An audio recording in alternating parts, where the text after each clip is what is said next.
इसके अंदर हमने अभी सिर्फ एक कॉन्सेप्ट पढ़ा था कि ग्रीन फील्ड इंडस्ट्रियल अंडरटेकिंग किसे कहते हैं। निकाल लिया सबने?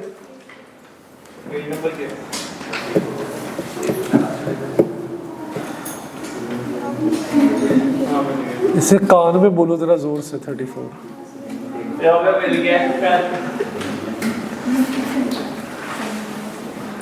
ठीक है जी, ये ग्रीनफील्ड का कॉन्सेप्ट पढ़ा था। अब जरा इसको पढ़ लेते हैं। ये टैक्स क्रेडिट है क्या? टैक्स क्रेडिट याद है ना क्या होते हैं? भूलते नहीं क्या? चलो कोई नहीं, आईकैप कराएगा याद सारा कुछ। Provides for tax credit, section 65G provides for tax credit. ये वाला जो सेक्शन है ये टैक्स क्रेडिट्स बताता है। 25% of the eligible investment amount made by the eligible person. ये वाहिद टैक्स क्रेडिट जो जितने भी हमने पढ़े हैं वो सारे किसी न किसी फॉर्मूले के तहत लगते थे। A divided by B multiply by C। ये वाला जो टैक्स क्रेडिट है ये 25% ऑफ एलिजिबल इन्वेस्टमेंट अमाउंट, यानी कि जो इन्वेस्टमेंट अमाउंट होगी वो भी हम पढ़ेंगे किसकी इन्वेस्टमेंट अमाउंट, उसका 25% ये टैक्स क्रेडिट अलाउ है, यानी कि एक significant portion as a tax credit के तौर पे अलाउ है।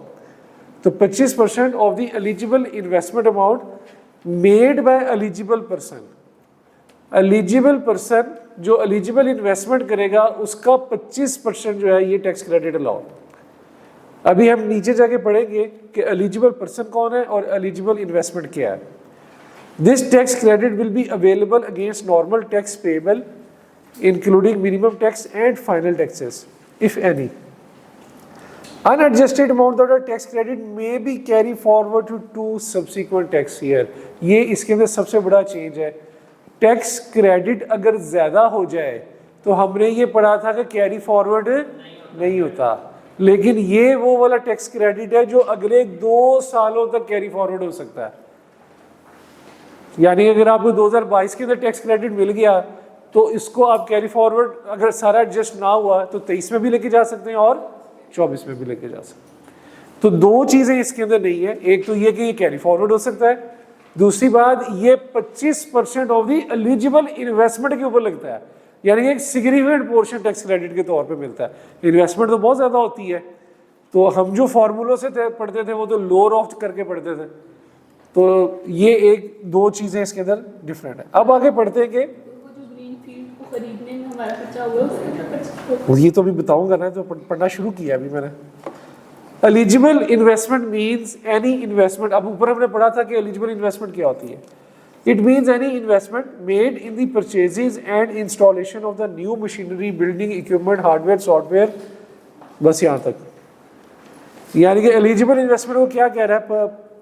प्लांट या मशीनरी खरीदा, इंस्टॉल किया, बिल्डिंग खरीदी, इक्विपमेंट इंस्टॉल किया, खरीदा, hardware and software, except self created software and used capital goods.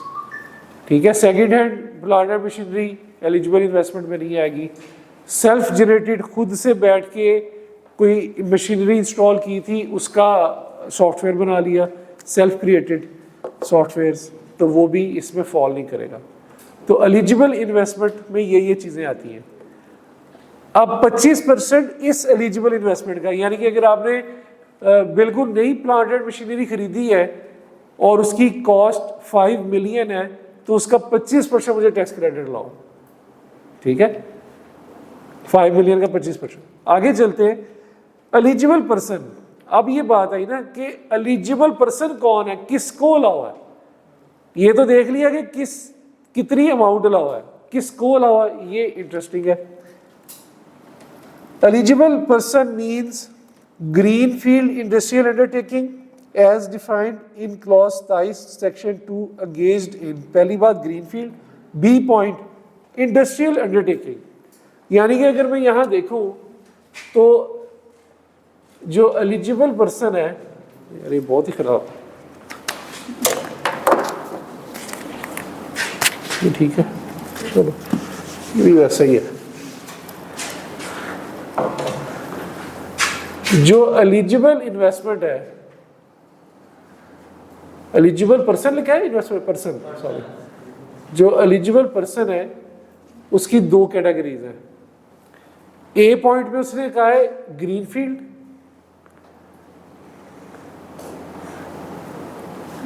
Undertaking,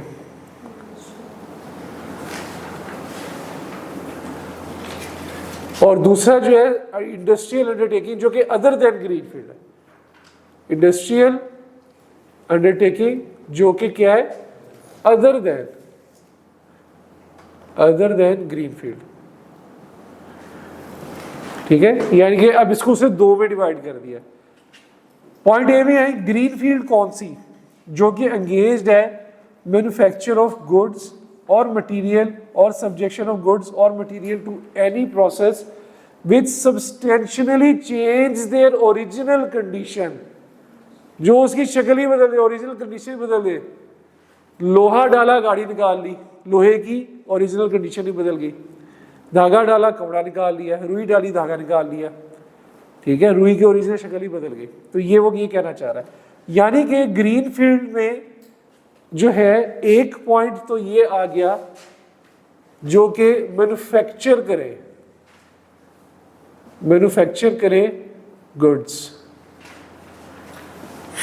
ऐसी इंडस्ट्री जो कि गुड्स की मैन्युफैक्चरिंग के अंदर इन्वॉल्व है।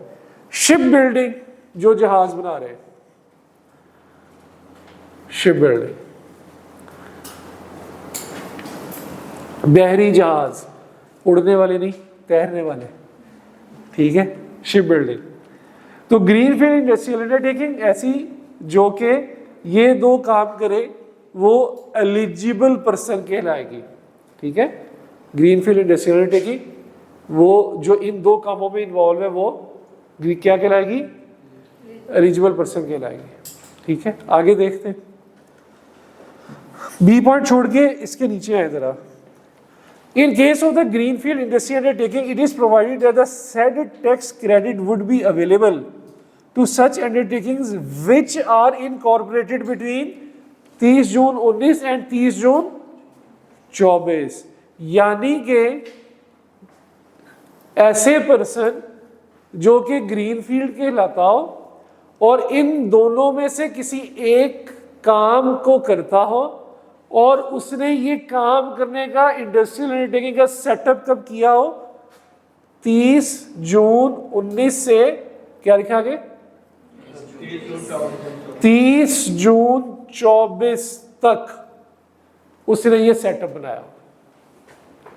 तो फिर क्या होगा, इतने अरसे के अंदर जो उसने एलिजिबल इन्वेस्टमेंट की होगी उसका 25% टैक्स क्रेडिट मिल जाएगा।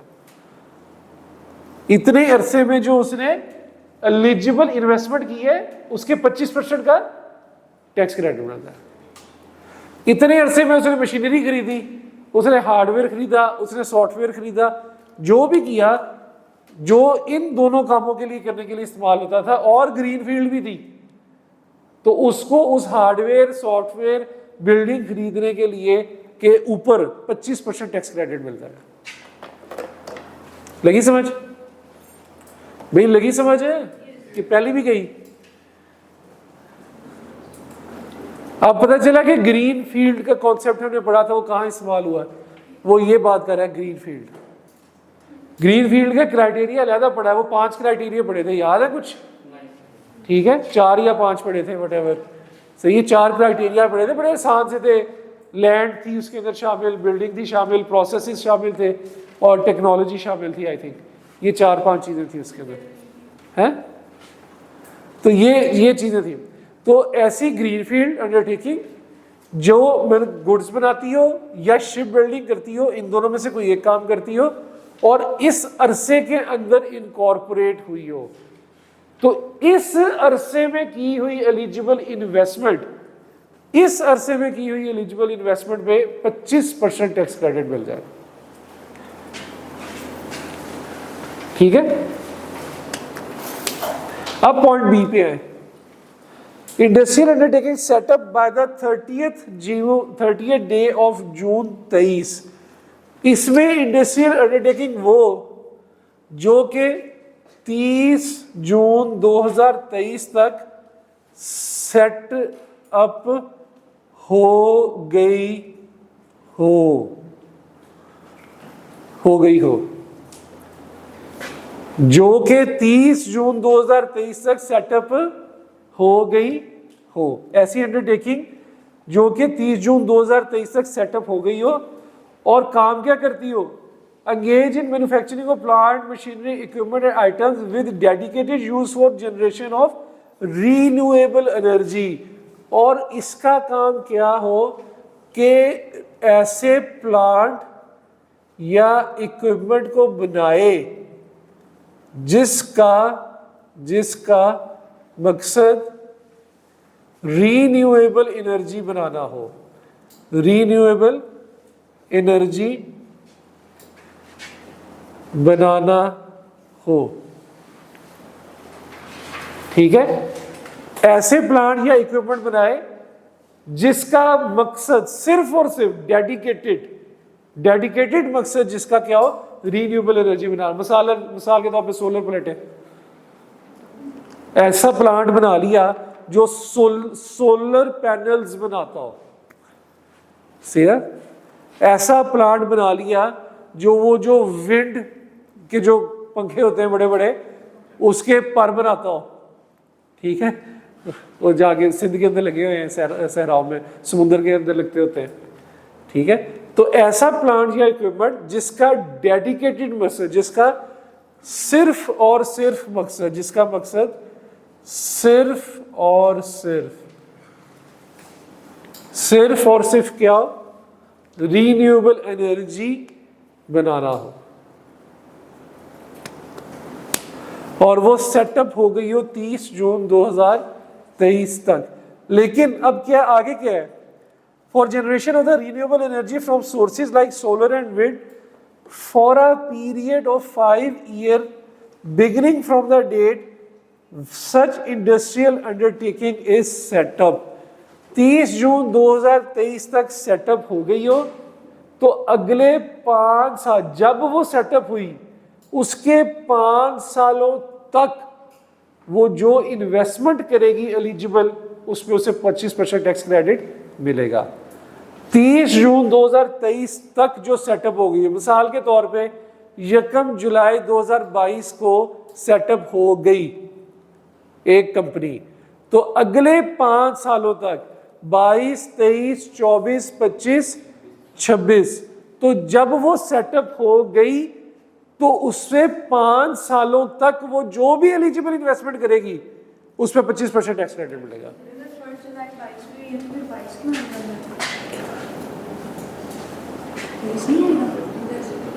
Beginning from the date such industrial undertaking is set up, उस तारीख से शुरू होंगे जिस दिन वो बन गई। अगर वो कब बनी है, 1 जुलाई 2022, तो वहां से स्टार्ट होगी। ठीक है नहीं, वो फिर आपका अगले साल चले जाएंगे।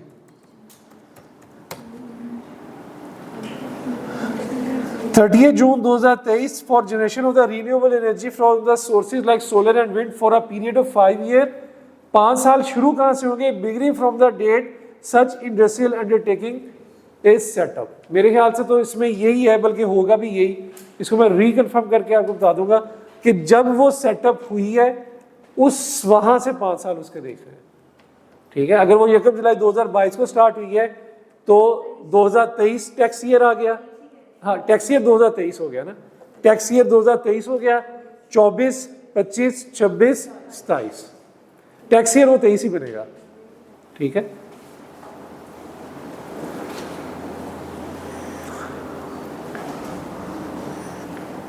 तो ये इसमें इंपॉर्टेंट पॉइंट है कि इसके अंदर जो फर्दर क्लैरिटी है वो 5 साल है। 5 साल तक एलिजिबल इन्वेस्टमेंट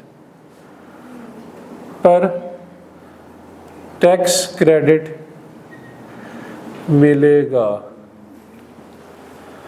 ठीक है, फर्क क्या है दोनों में कि ये इस केस में वो कहता है कि इसके दौरान जो इन्वेस्टमेंट की जाएगी उस पर एलिजिबल इन्वेस्टमेंट के ऊपर 25% क्रेडिट मिलेगा। यहां कहता है कि उसका जो सेटअप है ना, सेटअप 30 जून 23 तक कर लो, फिर 5 साल तक अगले चीजें मंगाते रहो। बेशक सेटअप आपने कर लिया 1 जुलाई 21 को, तो उसके 5 साल कब है। ठीक है, टैक्स ईयर 22, 23, 24, 25, 26, तो 26 तक चीजें मंगाते रहो। सेटअप पहले कर लो, बस इससे पहले सेटअप कर लो, फिर अगले जब सेटअप होगा उससे अगले 5 साल तक जब जब एलिजिबल इन्वेस्टमेंट मंगाते रहोगे उस पर टैक्स क्रेडिट मिलता रहेगा। यानी कि जो 30 जून 23 को भी सेटअप हुई है तो उसको 24, 25, 26, 27, 28, हाँ उसके बाद अगर सेटअप हुई है तो ये चीज आपको अवेलेबल नहीं है, ये पॉइंट अब खत्म हो गया। ठीक है जी, तो ये एक इंपॉर्टेंट टैक्स क्रेडिट है। ऑल्दो ये टैक्स क्रेडिट आईकैप ने बहुत कम पूछा है, इतना कम पूछा है कि लगता है शायद इस दफा पूछ ही लेगा कुछ उससे ऊपर। तो एक इंपॉर्टेंट टैक्स क्रेडिट है,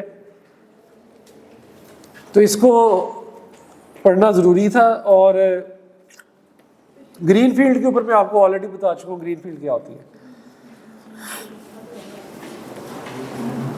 अच्छा, एक इसके अंदर जो इंपॉर्टेंट पॉइंट है वो आई थिंक बताने में रह गया। हाँ, इसके अंदर ये जहां पे हमने ये वाली लाइन पढ़ी है ना 30 जून 2024, इसके आगे बड़ी इंपॉर्टेंट लाइन लिखी है, and are not found by splitting up और reconstitution of an undertaking already in existence. इस अरसे के अंदर जो आपने अंडरटेकिंग लगानी है ना, ठीक है, वो हो जो नहीं लगे। ऐसा ना हो कि इससे पहले एक कंपनी चल रही थी, वो 2 साल हो गया बंद हो गई, आपने दोबारा से वो स्टार्ट कर ली और आपने उसको इस पर्पस में इस्तेमाल कर लिया। नहीं, नई इंडस्ट्रियल अंडरटेकिंग इस पर्पस में लगे, इस ड्यूरेशन में लगे। पहले जो इंडस्ट्रियल अंडरटेकिंग चल रही है वो बंद पड़ी थी, आपने दोबारा से चला ली, या वो बड़ी कंपनी थी उसको 2 में स्प्लिट कर लिया, वो कहता तब अलाउ नहीं है, तब अलाउ नहीं है। ये वैसे बात देखी जाए ना तो ये बात कवर हो जाती है ग्रीन फील्ड में ही, ये बात कवर हो जाती है ग्रीन फील्ड में, लेकिन फिर भी उसने एहतियातन बता दिया है ताकि क्लियर हो जाए।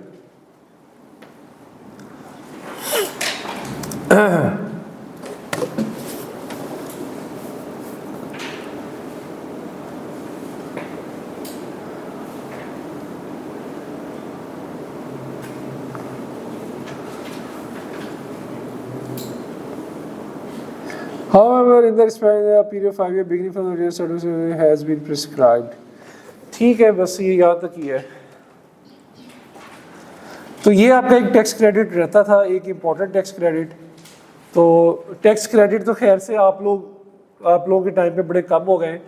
जब से मैंने ये पढ़ाना स्टार्ट किया 2-2.5 साल पहले, तो टैक्स क्रेडिट काफ़ी ज़्यादा थे। इन्वेस्टमेंट्स पे भी टैक्स क्रेडिट था, जो म्यूचुअल फंड्स के अंदर इन्वेस्टमेंट करते हैं, और इंश्योरेंस पे भी टैक्स क्रेडिट था। तो जैसे जैसे बजट आ रहा है, जैसे जैसे मुल्की हालात ख़राब हो रहे हैं, गवर्नमेंट को पैसे चाहिए, तो वो एम्प्लॉयज़ के टैक्स क्रेडिट ख़त्म करी जा रहे हैं इन्वेस्टमेंट्स के। तो पहले इंश्योरेंस वाला ख़त्म किया, पहले इन्वेस्टमेंट्स वाला ख़त्म किया, फिर इंश्योरेंस वाला ख़त्म किया। तो अब मुझे सुनने में आ रहा है कि ये जो हमने टीचर्स का पढ़ा है वो टीचर्स वाला भी 25% ख़त्म कर दिया है। तो आप लोगों के लिए आसानी है, कोर्स से निकल ही जा रहा है, ठीक है, लेकिन है जो कोर्स से निकल जाता है, लेकिन ये है कि आवाम के लिए मुश्किल है।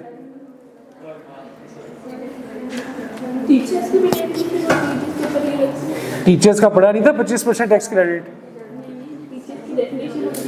हाँ, तो डेफिनेशन उसमें पढ़ाई तो थी, पिछले लेक्चर से ही नहीं पढ़ा है, मजीद 4-5 छुट्टियां करो। बहुत शुरू कर गया पढ़ना ही है। अच्छा, इसमें जरा और नीचे आते रहे तो ये एग्रीकल्चर वगैरह हमने पढ़ लिया था। ये diplomatic and UN employee United nation exemptions पढ़ ली थी। चलिए, इस your foreign government officials exemptions under international agreements, कुछ भी नहीं पढ़ा हुआ आप लोगों ने, करते क्या रहे हैं आप लोग?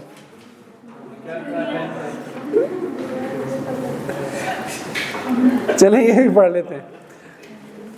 Diplomatic and United Nations exemptions, income of an individual, ये वैसे बहुत सिंपल से है, ये पढ़ के ही पता चल जाएगा। मुझको सिर्फ तर्जुमा करने की जरूरत पड़नी है, बाकी ये इजी सही है। Income of an individual entitled to the privileges under the diplomatic and consular privileges act 1972 और United Nations act 1948 shall be exempt from tax under this ordinance to the extent provided in these acts. इन acts के तहत अगर किसी person को कोई income मिल रही है तो वो एग्जाम्प्ट होगी। ये जो एक्ट्स जिसने लिखे हैं, diplomatic and consular privileges act, United Nation privileges and immunities act shall be exempt from tax. किसी इंडिविजुअल को इनकम मिल रही है जो इंटाइटल्ड है, इन एक्ट के तहत वो एग्जाम्प्ट होगी। Any pension received by a person being citizen of Pakistan from United Nations or its specialized agencies by the virtues of Pakistan person's former employment is a salary from such organization was exempt from tax under the income tax ordinance। ये important है। तो कह रहा है कि अगर कोई person Pakistan का शहरी है और उसको यूनाइटेड नेशन से पेंशन मिल रही है, तो ऐसा हो सकता है ना कि पाकिस्तानी कोई शहरी यूएन के अंदर जॉब करता हो, तो अगर उसको जो पेंशन मिल रही है तो वो मिलने वाली पेंशन एग्जेम्प्ट है, बशर्ते के उसको मिलने वाली सैलरी भी एग्जेम्प्ट थी, बशर्ते के उसको मिलने वाली सैलरी भी एग्जेम्प्ट थी। तो कोई पर्सन यूएन या उसकी स्पेशलाइज्ड एजेंसीज में काम कर चुका हो जिसकी वजह से, जिसके इवज उसको पेंशन मिल रही है, तो उसकी पेंशन एग्जेम्प्ट है, बशर्ते के if the salary from such organisation was exempt, बशर्ते कि उसकी सैलरी भी एग्जेम्प्ट थी। तो ये इंपॉर्टेंट है, ये एक दो दफा आके हमने पूछा भी हुआ है। Foreign government officials salary received by an employee of foreign government working in Pakistan shall be exempt from tax. Foreign government, बैरूनी गवर्नमेंट के लोग जो पाकिस्तान में काम कर रहे हैं उनकी सैलरी एग्जेम्प्ट होगी अगर ये 3 कंडीशंस पूरी हो। Employee is a citizen of foreign country and not a citizen of Pakistan, ठीक है, वो वहाँ का ही सिटीजन हो, पाकिस्तान का नाम। The services performed are similar to those perform by employees of federal government in the foreign countries. वो ऐसी सर्विसेज पाकिस्तान में दे रहा है जो पाकिस्तान की फेडरल गवर्नमेंट के एम्प्लॉइज उनके मुल्कों में देते हैं, ठीक है। इसकी क्या एग्जांपल होगी यार, वो नहीं बैठे होते, अभी अभी नाम भूल गया मुझे, एम्बेसडर्स नहीं होते, पाकिस्तानी एम्बेसडर जो यूनाइटेड नेशंस में बैठ के, यूएसए में बैठ के वही काम कर रहा है जो यूएसए का एम्बेसडर पाकिस्तान में बैठ के कर रहा है, ठीक है।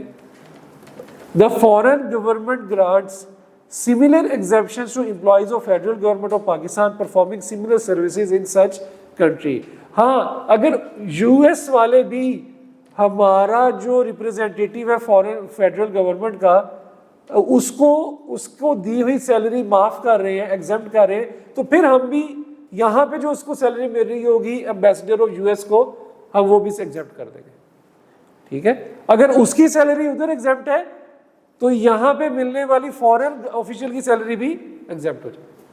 तो 3 कंडीशंस है कि वो पर्सन पाकिस्तानी शहरी ना हो, वो उसी मुल्क का शहरी हो जिसकी सर्विसेज पाकिस्तान में दे रहा है।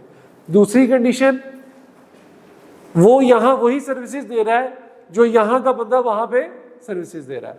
और तीसरी कंडीशन, अगर यहाँ के पर्सन को फॉरेन गवर्नमेंट, फेडरल गवर्नमेंट के एम्प्लॉई को वहाँ पे मिलने वाली सैलरी माफ है, तो उसकी सैलरी जो वहाँ का पर्सन इधर काम कर रहा है तो इसकी सैलरी भी माफ, ठीक है।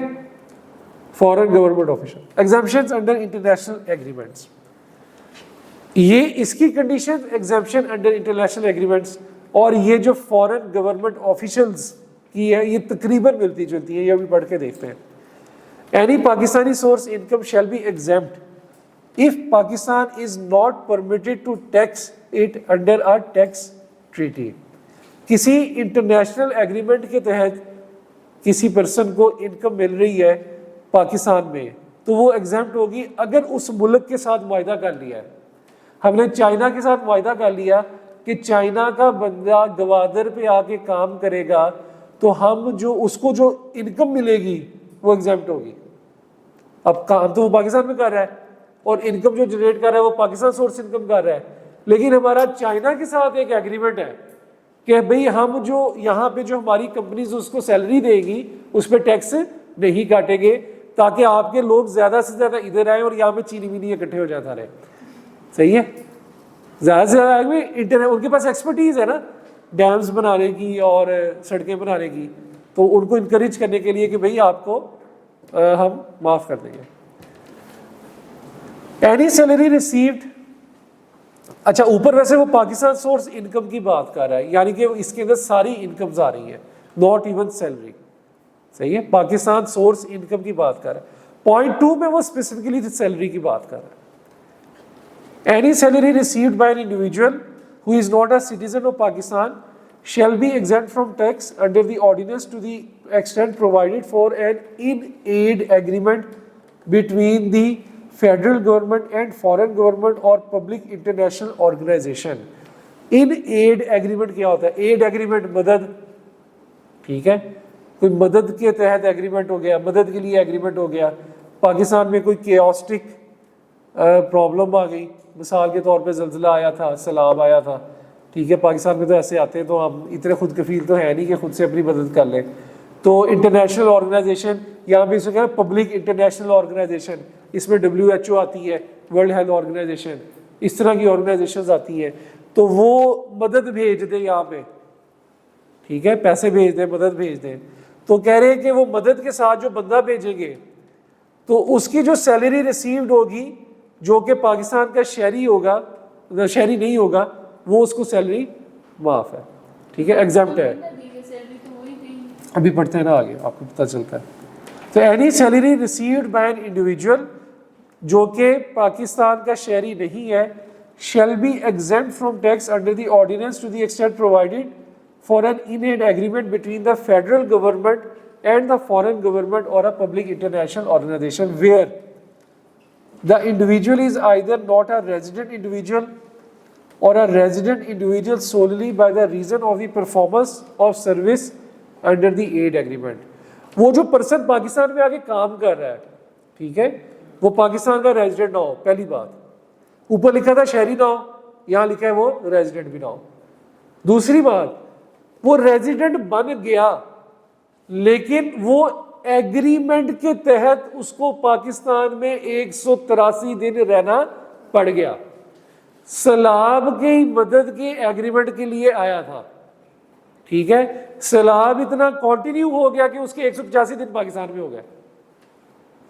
एग्रीमेंट ये हुआ था कि जब तक हमारे यहाँ पे लोग, यहाँ पे रहने वाले जो लोग हैं, उनको प्रॉपरली उनकी मदद नहीं पहुँचा दी जाती बाय WHO या अदर ऑर्गेनाइजेशन, तो वो बंदा यहाँ से नहीं जाएगा।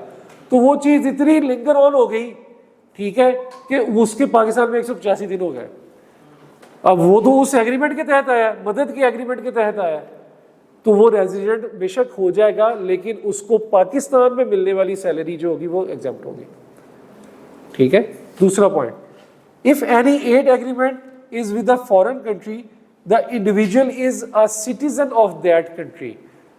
मदद का जो एग्रीमेंट था वो तुर्की के साथ था और बंदा वहां का शहरी भी है, तुर्की का ही। The salary is paid by the foreign government or a public international organization out of the funds or grants released as aid to Pakistan in pursuance of such agreement। उस बंदे को जो तनख्वाह दी जा रही है वो उसी मदद के एग्रीमेंट के तहत मिलने वाले फंड से दी जाए। उस एग्रीमेंट, उसको जो तनख्वाह दी जा रही है वो उसी मदद के तहत मिलने वाले एग्रीमेंट के तहत दी जाए। बेसिकली जो ये आता है, बंदे आते हैं, ये बेसिकली इस तरह नहीं होता कि वो साल में पैसे लेके आए, मुल्कों के आपस में एग्रीमेंट होते हैं, ठीक है, चाइना का पाकिस्तान के साथ एग्रीमेंट होता है, US का पाकिस्तान के साथ एग्रीमेंट, तो मुल्कों के एग्रीमेंट होते हैं। तो एड ट्रांसफर की जाती है मुल्क से दूसरे मुल्क, ये नहीं होता बंदा पैसे भी साथ लेके आता है, तो वो उस एड के तहत एक बंदा भी भेजते हैं कि जो उस एड को सुपरवाइज करेगा। तो पैसे अब जो उसे मिल रहे होते हैं वो पाकिस्तानी गवर्नमेंट दे रही होती है, जो आप बात कर रही है ना, तो उसको जो सैलरी मिल रही होती है वो फिर पाकिस्तान में रहते हुए पाकिस्तान के नॉमिनेटेड लोग दे रहे होते हैं उस पैसों को यूटिलाइज करते हुए। तो इसलिए उसे कहा है कि भाई वो पैसे उसको उसी एड एग्रीमेंट के तहत मिल रहे हैं, वो उसी मुल्क का शहरी है और पाकिस्तान का वो रेजिडेंट नहीं है, तो ये ना करें कि उसकी इनकम को, सैलरी को टैक्सेबल कर ले, ऐसा नहीं करना, ठीक है, समझ लगी, क्लियर है। आगे चले। Any income received by any person engaged as a contractor, consultant or expert or a